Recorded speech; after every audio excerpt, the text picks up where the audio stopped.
Hey y'all, it's Brandon with Voodoo Forge. Now this is kind of a supplemental video. This is stuff that I was going to put in the small bandsaw video, episode 3 on cutting steel, but it would have made that video too long.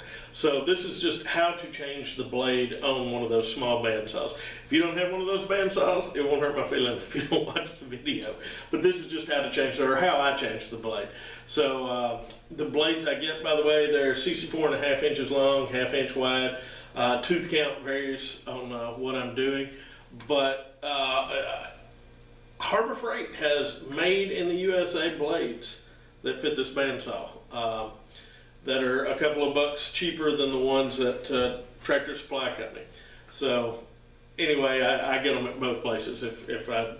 If I happen to be somewhere where there's a Harbor Freight, I'll go ahead and buy a few. But this is something I keep on hand because they usually break when you least need them to. So, but anyway, this is how I change the blades. So let's get it done. Okay, changing the blade on one of these little bandsaws. Of course, you need a new blade, 64.5 inch by 1/2 inch metal cutting blade. Then all you need pretty much is a Phillips head screwdriver and one of these little magnetic trays. I learned that the hard way.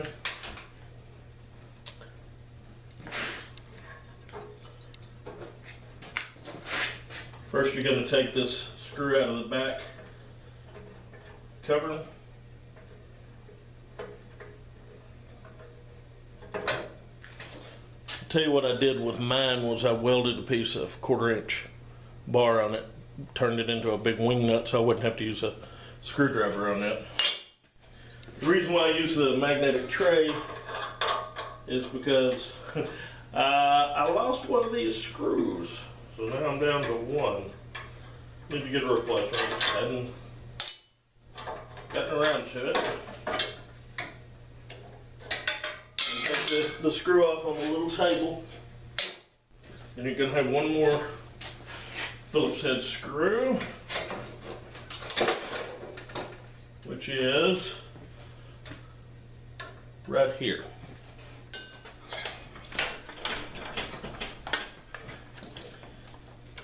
Now, this screw is just for this little blade guard here.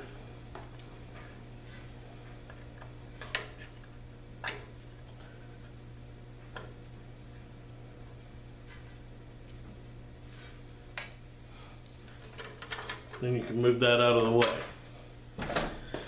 And once you've got that out of the way, this is your adjustment knob up here, and you're going to loosen it a pretty good ways. You don't have to go all the way. We're going to put the blade on.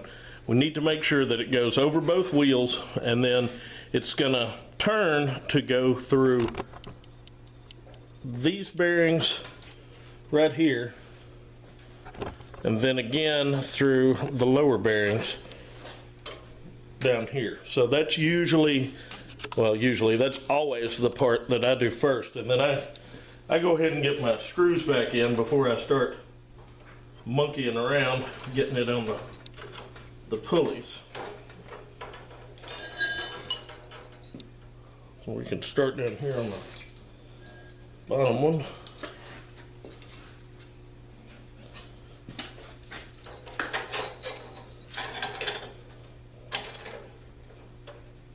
The table back on.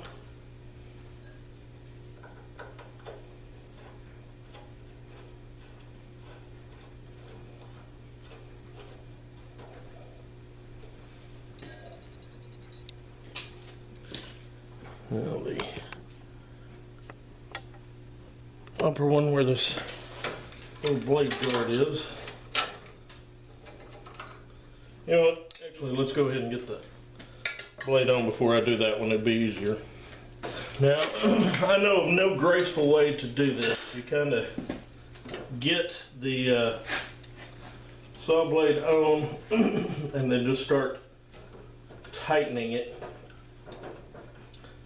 I am thoroughly amazed that that did not pop off. It normally pops off about 7 times while I'm doing this.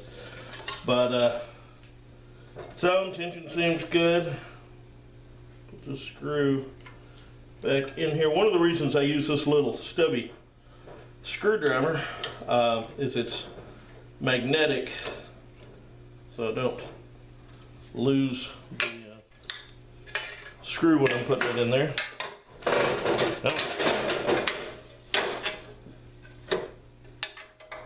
Put this bad boy back on. Now tightening it's pretty much by feel. You don't want to go too tight.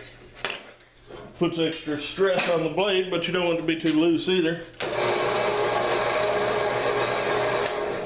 That's it, new blade.